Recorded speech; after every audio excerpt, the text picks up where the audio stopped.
आज हम पढ़ेंगे एक्सरसाइज 3.2 का 6th और 7th क्वेश्चन रह गए थे, है ना। 2 क्वेश्चन रह गए थे, उनको कंप्लीट करेंगे। 6th क्वेश्चन क्या है, given the linear equation 2x + 3y - 8 = 0। एक लीनियर इक्वेशन दिया हुआ है 2 वेरिएबल का, 2x + 3y - 8 = 0। 2x + 3y ये इक्वेशन है।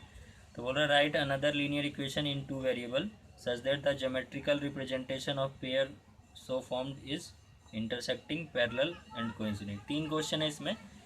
एक इक्वेशन हमें दे दिया लीनियर इक्वेशन, बोल रहा है एक और इक्वेशन लिखो, राइट अनदर लीनियर इक्वेशन। ठीक है, एक और इक्वेशन हमें लिखना है 2 वेरिएबल में, सच दैट इस तरह से लिखना है कि ज्योमेट्रिकल रिप्रेजेंटेशन जो उसका हो इंटरसेक्ट वाला हो, पैरेलल वाला हो और कोइंसिडेंट वाला हो। ठीक है, तो पेयर ऑफ लीनियर इक्वेशन में इंटरसेक्टिंग का केस, पैरेलल का केस और कोइंसिडेंट का केस हमें पता है ना। तो उसके अकॉर्डिंग हम लिख देंगे। तो लेट कर लिया मैंने, लेट क्या कर लिया वैसे ही कर लेते हैं इसको। अगर ये फर्स्ट लीनियर इक्वेशन है तो इसमें a1 की वैल्यू क्या है, 2 है ना। b1 की वैल्यू क्या हो जाएगी, 3 हो जाएगी, और c1 की वैल्यू -8 हो जाएगी। ये हो जाएगा। अब मुझे पहला वाला क्वेश्चन कर रहा हूँ, ठीक है। फर्स्ट को पार्ट है इसका, क्या है, इंटरसेक्टिंग लाइन होना चाहिए। क्या कह रहा है, एक और लीनियर इक्वेशन लिखो। ठीक है, एक इक्वेशन ये है, इक्वेशन नंबर 1 ये है, हमें एक और इक्वेशन लिखनी है। और वो इक्वेशन ऐसी होनी चाहिए कि दोनों मिला के दोनों का कैसा कंडीशन बन रहा हो, इंटरसेक्टिंग लाइन का बन रहा हो। ठीक है, इंटरसेक्टिंग लाइंस। ठीक है, क्या मिलना चाहिए, इंटरसेक्टिंग लाइंस। इंटरसेक्टिंग का केस क्या होता है, a1/a2 is not equal to b1/b2 होना चाहिए। यही होता है ना कि इंटरसेक्टिंग का केस। ठीक है, तो मुझे ऐसा इक्वेशन लिखना है जिसमें a2 और b2 इस तरह से लूँ कि ये रेशो इक्वल ना आए, है ना। तो मैंने ये ऐसा ले लिया, मान लो, देखो लेट कर लिया। बहुत सारे कंडीशन बन सकते हैं, ठीक है, बहुत सारे इक्वेशन आंसर जो हो सकता है बहुत सारा हो सकता है। जैसे मैंने लिखा है यहाँ 2x है तो मैंने बोल दिया 3x प्लस यहाँ पे मैंने लिख लिया मान लो 4y। ठीक है, और -3 ले लिया इक्वल टू 0। ये मैंने मान लिया। अब देखो इन दोनों को, ये फर्स्ट इक्वेशन है, ये सेकंड इक्वेशन है। ठीक है, अब दोनों में देखो a1/a2 b1/b2 नॉट इक्वल आ रहा है कि इक्वल आ रहा है। a1/a2 निकालोगे कितना आ जाएगा दोनों के लिए, 2/3 है इसका, है ना। और b1/b2 कितना आ जाएगा, वहाँ 3 है और यहाँ पे 4 है ना। क्या इक्वल है दोनों, नहीं है ना। a1/a2 is not equal to b1/b2, तो इंटरसेक्ट एट ए पॉइंट बोल सकते हैं इसको, है ना। तो ये केस हो गया, तो हमारा आंसर क्या हो गया, ये इक्वेशन होगी। ठीक है, ऐसे मैं बहुत सारे बना सकता हूँ। ऐसा मुझे बस a1 a2 और b2 इस तरह से लिखना है कि रेशो इक्वल ना है। यही होता है ना इंटरसेक्टिंग का केस। तो इंटरसेक्टिंग वाला लाइन बनाने के लिए मुझे क्या करना पड़ेगा, ये कंडीशन सेटिस्फाई करानी पड़ेगी। ठीक है, अब ऐसे ही दूसरा पार्ट देखते हैं। दूसरा पार्ट है पैरेलल लाइंस का। ठीक है, पैरेलल लाइंस का क्या केस होता है कि a1/a2 इक्वल होना चाहिए b1/b2, है ना, but not equal to c1/c2। c1 c2 का रेशो इक्वल नहीं होना चाहिए। ये दोनों रेशो इक्वल कराने हैं मुझे, है ना। ठीक है, तो मैं क्या कर लेता हूँ, जब भी इक्वल रेशो इक्वल कराना हो तो हम इस तरह से लेंगे, इसका मल्टीपल ले लेंगे। ठीक है, इसका मैं मल्टीपल ले लेता हूँ, 2 का मल्टीपल 4, है ना, और 3 को भी 2 से मल्टीप्लाई करके लिख लेता हूँ 6। ठीक है, तो क्या हो जाएगा 4x + 6y, है ना। अब यहाँ पे इक्वल नहीं आना चाहिए। ठीक है, तो यहाँ पे मैं क्या करता हूँ, यही ले लेता हूँ या फिर कुछ ऐसा नंबर ले लेता हूँ कि इक्वल इसका मल्टीपल नहीं होना चाहिए। जैसे इसका 2 से मल्टीपल मैंने लिया, है ना, इसका 2 का मल्टीपल। अब इसका 2 का मल्टीपल ले लूँगा तो इक्वल हो जाएगा। मुझे इक्वल नहीं लेना है तो मैं कुछ और ही ले लूँगा, या तो यही 8 ही ले लेता हूँ मान लो। ठीक है, ये मैंने सेकेंड इक्वेशन बना ली। अब रेशो देखो, ये a2 है ना। a1/a2 की वैल्यू अगर निकालोगे तो a1 है 2, a2 कितना लिया मैंने 4, तो कितना आ जाएगा 1/2। ठीक है, b1/b2 निकालो, b1 कितना है 3, b2 कितना लिया मैंने 6, ये भी क्या आ रहा है 1/2 आ रहा है। a1/a2 इक्वल टू b1/b2 हो गया। अब अगर c1/c2 निकालो यहीं पे, c1/c2, c1 कितना है -8 और c2 भी कितना ले लिया मैंने -8, तो ये क्या आ रहा है 1 आ रहा है। इक्वल है, नहीं है। ठीक है, तो ये वाला कंडीशन हो गया कि नहीं, a1/a2 जो है 1/2, b1/b2 भी 1/2, तो इक्वल हो गया। लेकिन c1/c2 इक्वल नहीं है, तो ये हमारा आंसर हो जाएगा। ठीक है, ये इक्वेशन हो गया। हमें इक्वेशन ही लिखने के लिए बोला है उसने। ठीक है, तो ये हो गया आंसर। वैसे तीसरा केस क्या है, कोइंसिडेंट का। ठीक है, यहाँ कर लेते हैं कोइंसिडेंट। थर्ड जो है क्या हमें बनाना है, कोइंसिडेंट। कोइंसिडेंट लाइंस चाहिए। तो कोइंसिडेंट में क्या होता है, तीनों रेशो इक्वल होनी चाहिए। इसका कंडीशन क्या होता है, A1/A2 इक्वल टू होना चाहिए B1/B2 इक्वल टू होना चाहिए C1/C2। ये चीज़ होनी चाहिए। तो मैं क्या बनाऊंगा, इसके मल्टीपल लिख लूँगा। तो जितने से इसको मल्टीप्लाई करके लिखूंगा उतने से इसको, उतने से इसको। तो क्या हो जाएगा, रेशो हमेशा क्या आ जाएगा, इक्वल आ जाएगा। मान लो 2 का मल्टीपल लिखा था, मैं 3 का लिख सकता हूँ, बहुत सारे कुछ भी लिख सकता हूँ। ठीक है, या फिर तो मैं 2 का, इसका 3 का 3 मल्टीपल लिख लेता हूँ। ठीक है, 2 3 जा 6 होता है, तो 6x ले लिया, प्लस 3 का 3 से मल्टीप्लाई करो 9y। ठीक है, 8 को 3 से करो 24। ठीक है, इसकल टू 0, ये मैंने सेकंड मान लिया। अब रेशो निकालो, A1 क्या है, 2 है, A1/A2 क्या हो जाएगा, 2/6 है ना। कितना आ गया, 1/3। B1/B2 3 है और 9 है, तो क्या आ गया, 1/3 आ रहा है ये भी। और C1/C2 -8 अपन -24, तो माइनस से तो माइनस कट जाएगा, और 8 3 24, 1/3 आ रहा है सेम, है ना। तो A1/A2 इजकल टू आ गया B1/B2 इजकल टू आ गया C1/C2। तो हो गया ना, कंडीशन कौन सा, कोइंसिडेंट लाइन का हो गया। ठीक है, तो हमारा आंसर क्या हो जाएगा, ये इक्वेशन हो जाएगी, है ना। तो हमें इस तरह से A2 B2 C2 इस तरह से सेट करना है कि उस कंडीशन को सेटिस्फाई कर देगा। ठीक है, ये हमारा मोटिव। ठीक है, अब देखेंगे 7th क्वेश्चन। अब देखते हैं क्वेश्चन नंबर 7th। ठीक है, 7th क्वेश्चन में क्या कर रहा है, draw the graph of the equation x - y + 1 = 0 and 3x + 2y - 12 = 0। ये दो लाइन की इक्वेशन दे रखी है हमें, pair of linear equation. x - y + 1 = 0 है, और दूसरा क्या है, 3x + 2y - 12 = 0। हमें यह करना है, draw the graph of the equation, इन दोनों को ग्राफ पे ड्रॉ करना है। उसके बाद क्या करना है, determine the coordinate of vertices of A triangle, of the triangle. ठीक है, बोल रहा है कि जो एक ट्राइंगल बनेगा उसके वर्टिसेस बताने। ट्राइंगल के वर्टिसेस क्या होते हैं, वर्टिसेस का मतलब ये है, ये पॉइंट्स, इसको बोलते हैं वर्टिसेस। ठीक है, एक ट्राइंगल है तो उसके वर्टिसेस क्या होंगे, उसके कॉर्नर पॉइंट्स होंगे। ठीक है, जैसे ABC ट्राइंगल है, तो x, अब हम ग्राफ पे बनाएंगे तो क्या मिलेगा, 2 पॉइंट मिलेंगे, x, y, है ना।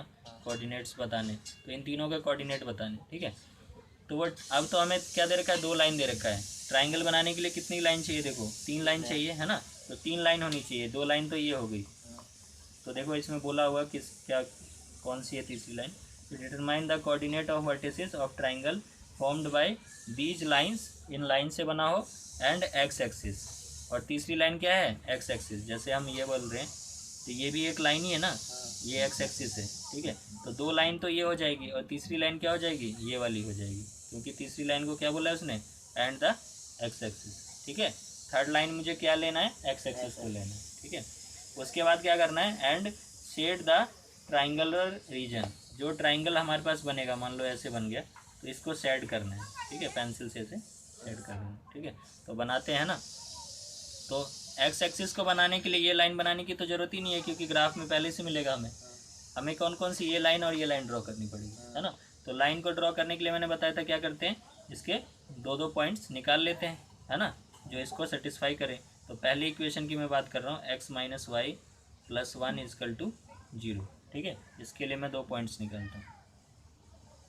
तो x में लिख लूँगा, और y की वैल्यू यहाँ से क्या बन जाएगी बताओ, y उधर जाके प्लस हो जाएगा, तो y = क्या हो जाएगा, x + 1 बच जाएगा ना। ये माइनस का उधर जाके प्लस हो गया, इधर बच क्या गया, x + 1 बच गया, तो y = x + 1 लिख सकता हूँ। ठीक है, अब एक एक करके पॉइंट्स पुट करूँगा। जब x को मैं मान लो 0 ले लिया मैंने, है ना, तो y क्या हो जाएगा, x को 0 रखो यहाँ पे, 0 + 1 1 हो जाएगा। जब x को मैं 1 ले लूँगा तो 2 हो जाएगा। ठीक है, ये हो गया, ये पॉइंट्स आ गए 0 1 1 2। ठीक है, उसके बाद मैं बात कर रहा हूँ, दूसरे वाले की बात करते हैं, 3x + 2y - 12 = 0। ठीक है, तो इसके लिए बनाते हैं, ये हो गया x, यहाँ y। y की वैल्यू क्या लूँगा, यहाँ से निकालते हैं, y तो प्लस का ही है, इधर ही रखते हैं ना। तो 2y इजकल टू क्या हो जाएगा, -12 उधर जाके +12 और ये -3x, ठीक है। और 2 कहाँ चला जाएगा, डिवाइड में, तो y इजकल टू क्या आ गया, 12 - 3x अपॉन 2, ये आ जाएगा। इसको मैं लिख सकता हूँ 12 - 3x अपॉन 2, ठीक है।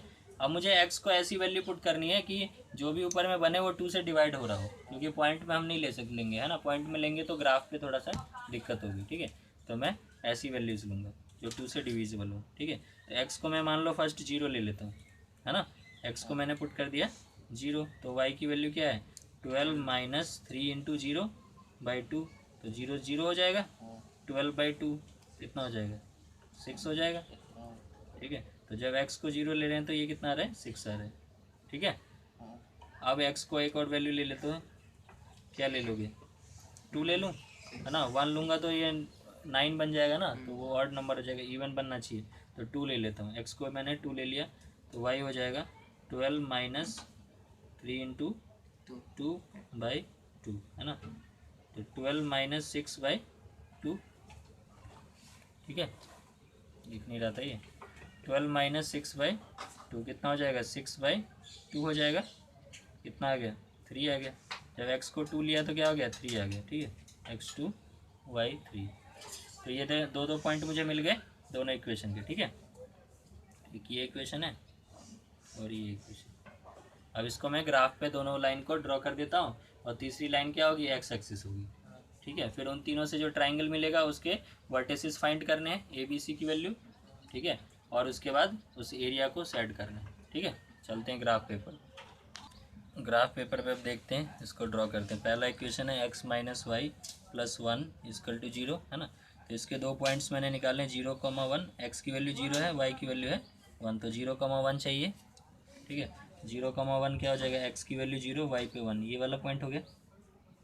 तो ये पॉइंट हो गया 0, 1 में जो मिल गया, ठीक है। सेकेंड पॉइंट जो है x पे 1 है, y पे 2 है, तो 1, 2 हो गया। x पे 1, y पे 2, ये वाला पॉइंट, ठीक है। अब इन दोनों को मिला देंगे तो क्या बन जाएगी, हमारी लाइन बन जाएगी, ठीक है। तो ये मैं मिला देता हूँ,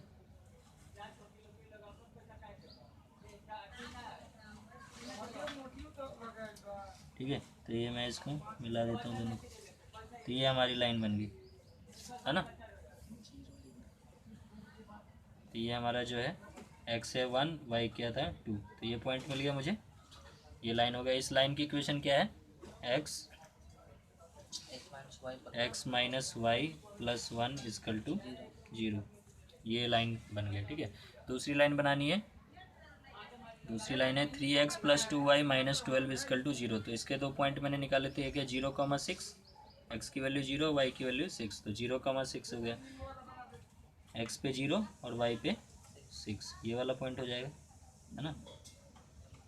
0, 6 है तो ये वाला पॉइंट हो गया 0, 6, ठीक है, ये पॉइंट हो गया। दूसरा पॉइंट है 2, 3, ठीक है। तो x पे 2 और y पे 3, ये वाला पॉइंट हो जाएगा।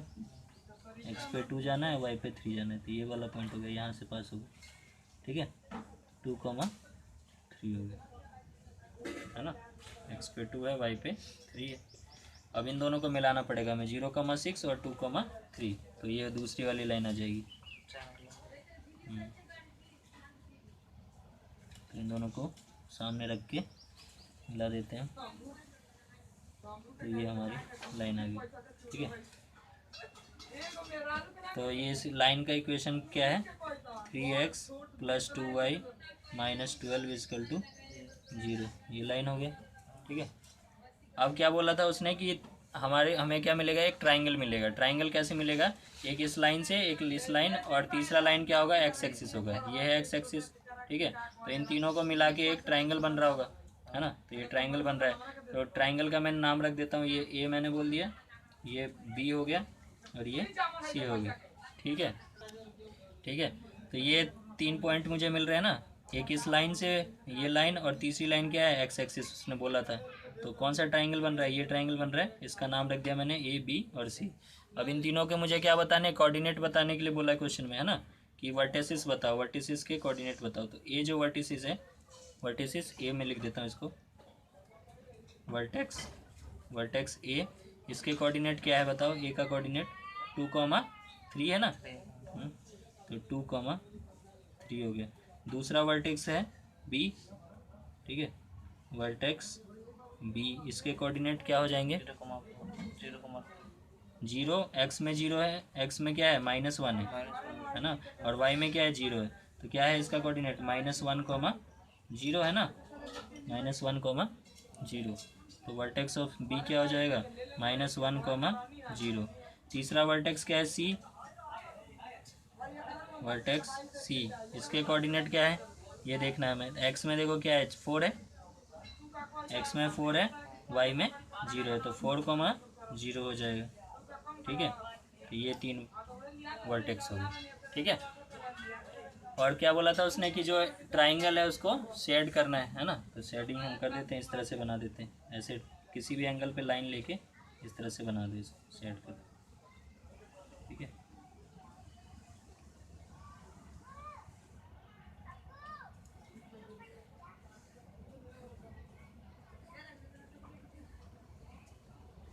ऐसे हम सेट कर देते हैं इसको शेड, ठीक है। तो ये हमारा ट्राइंगल है जिसको मैंने सेट कर दिया, ठीक है। ये डिजायर्ड एरिया था, समझ में आ गया, ठीक है। तो इसी तरह से क्वेश्चन करना है। अब अगला एक्सरसाइज पढ़ेंगे बाद।